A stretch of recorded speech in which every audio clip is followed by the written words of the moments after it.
Hello, good evening everyone. যিমানখিনি আমি কইলো ভালেখিনি কইলো ঠিক আছে বহুতখিনি আমি কইলো বহুত প্ৰশ্ন আমি লৈ আহিছো এটো আছে ইয়াতে পাৰ্ট 2 আমাৰ সিম্পলিফিকেশনৰ ওপৰত সিম্পলিফিকেশন তো বহুত ইম্পৰ্টেন্ট টপিক হয় ইয়াৰ পৰা প্ৰশ্ন থাকে মই কালি পাৰ্ট 1 আনিছো আজি পাৰ্ট 2 নেক্সট আমাৰ টপিক কিবা এটা আহিব ঠিক আছে তো তাৰে আগত কৈ দিও আপোনালোকে মই আশা কৰিছো আপোনালোকে ভালে প্ৰেক্টিস কৰি আছে বহুত ইম্পৰ্টেন্ট প্ৰশ্ন হয় আগন্তুক মানে আসাম পুলিচ দিটো হ'ব ডিসেম্বৰ মাহতে হ'ব লাগে ডিসেম্বৰ মাহত নহলো আপোনালোকৰ ধৰি লওক জানুৱাৰীত হৈ যাব ঠিক আছে তো তাৰ কাৰণে বেছি সময় নাই বহুত মানুহ আছে বহুত কষ্ট কৰি আছে বহুত চেষ্টা কৰি আছে তো আপোনালোকৰ তাৰ মাজত হেই কাৰণে কেইদিন মান আপোনালোকৰ বহুত কষ্ট কৰিব লাগিব তো আজি আমাৰ পাৰ্ট 2 প্ৰথম প্ৰশ্ন কি আছে আমি ইয়াতে চাই লওঁ ইয়াতে কি আছে 6 একচুয়ালি এটো লিখিতে অলপ ভুল হৈছে এটো হ'ব 6 1/4 6 1/4 into 0.25 in sorry তাৰপিছত আছে plus 0.75 minus 0.3125 ঠিক আছে 0.3125 এটো আছে তো এতিয়া কথাটো হল এটো মানে একচুয়ালি হয় কি ঠিক আছে আপোনালোকে ইয়াতে চাব 6 4 1/4 মানে কিমান হ'ব এই দুটা পূৰণ 6 to 4 the 24 24 plus 1 25/4 into 0.25 মানে 1/4 plus 0.7 মানে 7 মানে আপোনালোকে এটা বস্তু মনত ৰাখিব 0.25 মানে 1/4 0.50 মানে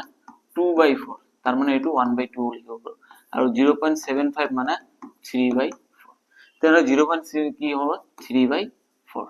minus 0.3125 এটো মানে কি হয় এটো মানে আমি যদি ইমান না জানো আমি এটো যেটো আছে এটো লিখি ৰাখি দিম 0.215 থাকিব দিওক একো প্ৰবলেম নাই এতিয়া ইয়াতে চাব 4 into 4 কৰিলে কিমান হ'ব 25/16 plus 3/4 minus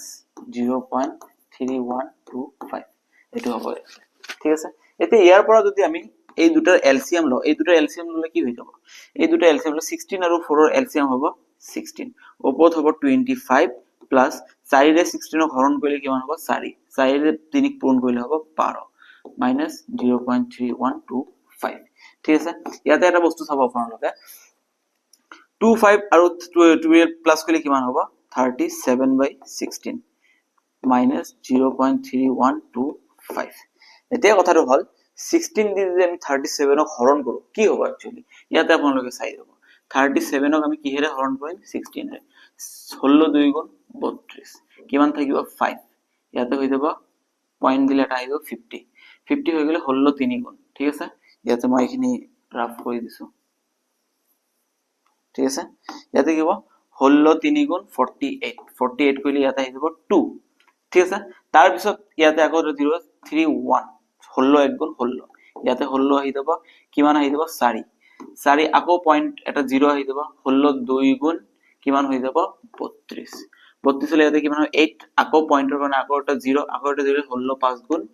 80 তাৰ মানে কিমান হল এনসাৰটো 2.3125 তাৰ মানে এইখিনি যেটো আছে ইয়াৰ মান আমি কিমান পালো 2.3125 minus 3.3125 তেনে 0.3125 0.3125 minus minus cancel হৈ গল আলটিমেটলি কিমান থাকিল 2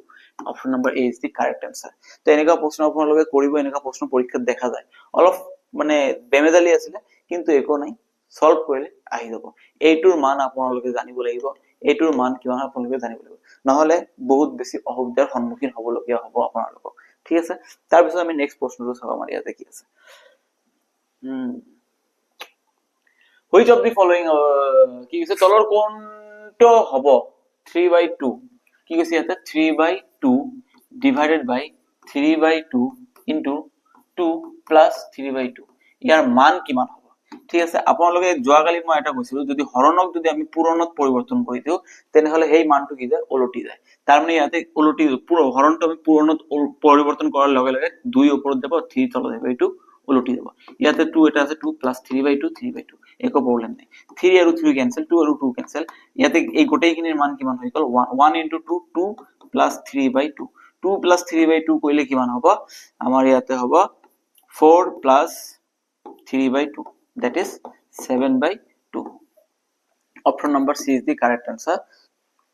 7/2 তো আপোনালোকে চাইছে বস্তুটো কেনেকে ইমান ইজিলি আহি গেল একেবাৰে ইজি প্ৰশ্ন হয় এইবোৰ প্ৰশ্ন ইমানটা মানে মাথা খাওয়াব লগিয়া নহয় তাৰ পিছত আমি চাম আমাৰ নেক্সট প্ৰশ্নটো কি আছে ইয়াতে একচুয়ালি হ'ব এটো 5/6 এটো টাইপিং অফ মিস্টেক হৈছে এটো হ'ব 5/6 কি কৈছে the product of দুটা সংখ্যাৰ পূৰণফল 5/4 তাৰে এটা সংখ্যা 5/6 তেনেহলে আনটো কিমান হ'ব আমি জানো আনটো x ইয়াৰ লগত কিমান পূৰণ কৰি এটা সংখ্যা 5/6 আৰু x পূৰণ কৰিলে কিমান পোৱা যায় 5/4 ঠিক আছে এতিয়া x ৰ মান কিমান হ'ব x =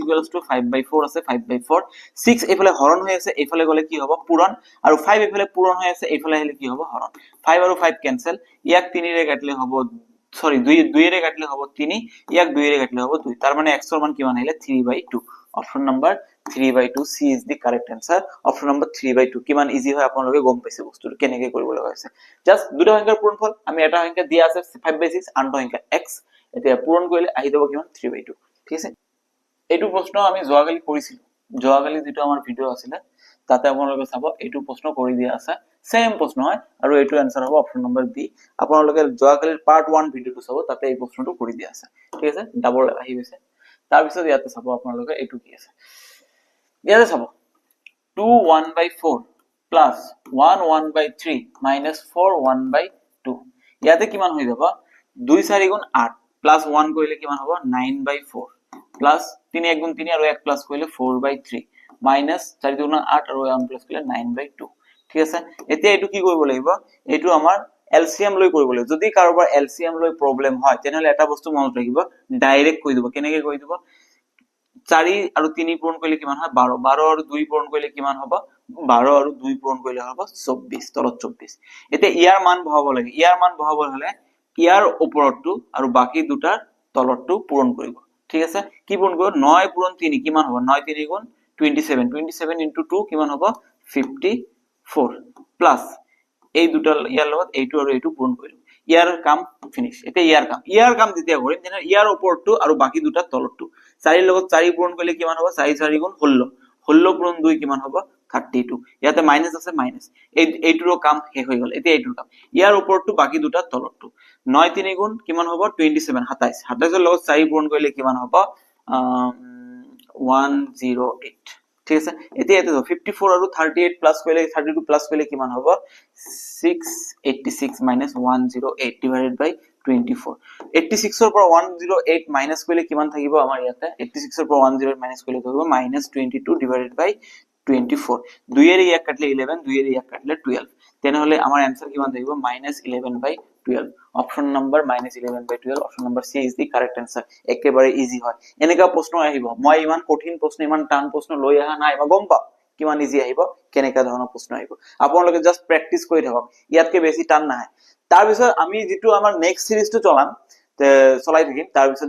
জিডি সিৰিজ আহিব তাতে টান প্ৰশ্ন লৈ আহিম एग्जाम जेनेका प्रश्न तेनेका হ'ব লাগিব এতিয়া মই ডাইৰেক্টলি এনেকা টান প্ৰশ্ন লৈ আহিম एग्जाम तेनेका प्रश्न নাই তো কিয় আমি এনেকা কষ্ট কৰিব লগা হয় দৰকাৰ নাই না তাৰ পিছত আমাৰ নেক্সট প্ৰশ্নটো চাব ইয়াতে কি দিয়া আছে 3/7 এই ৰ মানে কি বুজায় ৰ মানে পূৰণ বুজায় পূৰণ 455 প্লাস 5/8 ৰ মানে পূৰণ 456 এতিয়া ইয়াতে চাব 7 দি ইয়াক কাটলে কিমান হ'ব 7 6 গুণ 42 42 আৰু 45 ৰ পৰা 42 3 35 7 5 35 ঠিক আছে আৰু এফালে 8 ৰে কাটলে 8 ৰে দি একটা 8 5 গুণ 40 40 হলে 45 ৰ পৰা 40 গলে 5 থাকিব 5 56 8 8 7 গুণ 56 56 ঠিক আছে এতে 3 into 65 কিমান হ'ব 3 into 65 হ'ব 5 18 19 195 3 into 65 195 প্লাস ইয়াতে কিমান আহিব 5 into 7 কিমান হ'ব 5 7 5 ঠিক আছে এটা বস্তু ইয়াতে মন কৰিব আপোনালোকে এটো কৰিব দৰকাৰ নাই মই ডাইৰেক্ট কৈছো কিয় কৈছো এতিয়া এটা টেকনিক চাব ইয়াতে ঠিক আছে পৰীক্ষাত এনেকা বস্তু কৰিব দৰকাৰ নাই কেনেকে কৰিব মই টেকনিকটো চাব ইয়াতে চাব এককৰ স্থানবোৰ সব বেলেগ বেলেগ আছে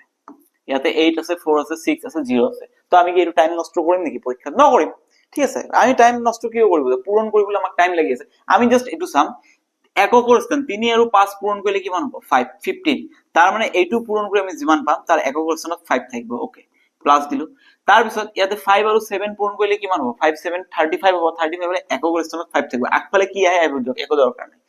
একক স্থানত 5 পাম আৰু একক স্থান দুটা যোগ কৰিলে আমি কিমান পাম 10 পাম 10 ৰ একক স্থানত কি থাকিব 0 তাৰ মানে আমি যেটো ৰিজাল্ট পাম তাৰ একক স্থানত কি থাকিব 0 option number D is the correct answer আৰু কৰিব লগা দৰকাৰ নাই এনেকে পূৰণ কৰি আমি টাইম নষ্ট নকৰো ঠিক আছে ইয়াতে 3 পূৰণ 5 কৰিলে 15 15 ৰ একক স্থানত 5 থাকিব আৰু ইয়াৰ 5 * 7 কৰিলে 35 35 মানে একক স্থানত 5 থাকিব তেনে 5 আৰু 5 প্লাস কৰিলে 10 10 আহিলে একক স্থানত কি 0 এনসাৰত থকা একক স্থানত কোনটো 0 আছে ডি নাম্বাৰটো ডাইরেক্ট রাইট দিও পূরণ করি মান উলিয়ে একো যোগ করা একো দরকার নেই ঠিক আছে এটো চাবো 1/8 ওকে 1/8 র আছে মানে পূরণ 12/15 ডিভাইডেড বাই 35/36 পূরণ 20/49 ঠিক আছে এটা বস্তু চাবো ইয়াতে এতিয়া কি কৰিম আমি ইয়াতে এটা বস্তু চাব ঠিক আছে কেনেকৈ কৰিম প্ৰথম কথা আপোনালোকে মনত ৰাখিব মই যেতিয়া বদমাস কথাটো কৈছিলো বদমাসৰ প্ৰথমে ব্ৰেকেটৰ কাম তাৰ পিছত অফ এই অফ মানে এই ৰটো বুজায় তাৰ মানে হৰণৰ আগত আমি এই ৰৰ কামখিনি কৰিব লাগিব তেনেহলে ৰৰ কাম মানে হৰণৰ কামটো আমি পিছত কৰিম এইটো পূৰণ কোন আছিল ৰ আৰু ইয়াৰ কাম হৰণতকৈ আগত কৰিব লাগে এইটো কি আছিল ৰ ইয়াৰ কাম হৰণতকৈ আগত কৰিম তেনে আগত আমি বাকিখিনি কাম কৰি লম ইয়াক 4 ৰে কাটিলে 2 ইয়াক 4 ৰে কাটিলে 3 3 ৰে 5 কাটিলে 15 কাটিলে 5 হৈ গল এইফালে আকৌ এইফালে চাব আপোনালোকে 35 ক 7 ৰে কাটিলে কিমান হ'ব 30 ক 7 ৰে কাটিলে 5 আৰু ইয়াক যদি আমি 7 দি কাটি দিও 7 ইয়াক যদি আমি 2 ৰে কাটি দিও কিমান হ'ব 18 4 4 ৰে কাটি দিও 36 ক 4 ৰে কাটি দিও 9 ইয়াক যদি 4 ৰে কাটি দিও আমাৰ কিমান হ'ব 5 তেনেহলে এইফালে কিমান আহিব ওপৰত সব কাট খাই গল ওপৰত 1 থাকিব তলত 2 আৰু 5 পূৰণ কৰিলে 10 হৰণ 3 আছে হৰণ ইয়াতে চাব এটা 5 পূৰণ 5 কিমান হ'ব 25 ডিভাইড বাই 9 * 7 কিমান হ'ব 63 এতিয়া আপোনালোকে এটো কৰিব পাৰিব কেনেকৈ কৰিব ইয়াতে এটা বস্তু চাব হৰণ আছে হৰণটো যদি মই পূৰণ বনাই দিও কি হ'ব 63/25 এতিয়া কিমান হ'ব 63 ওপৰত হ'ব 63 * 160 তলত হ'ব 250 ঠিক আছে এটো হ'ব আমাৰ आंसर ইয়াতে 103 আহিলে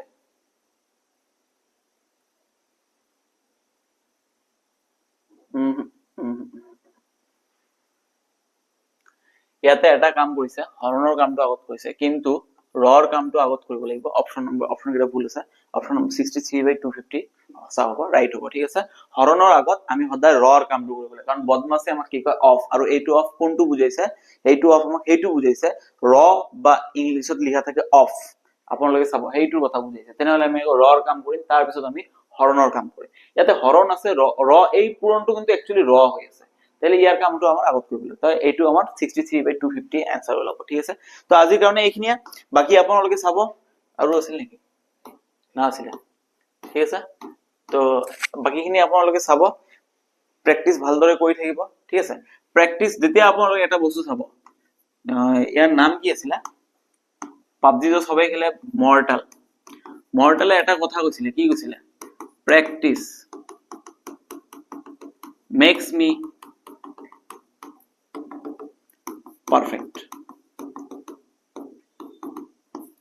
তো প্ৰ্যাকটিস ডিমান্ড কৰিব হিমান বেছি পাৰফেক্ট হ'ব ম্যাথমেটিক্সে এটা বস্তুৱে ডিমান্ড কৰে হেতু প্ৰ্যাকটিস ডিমান্ড কৰে তো আপোনালোকে প্ৰ্যাকটিসটো কৰি থাকক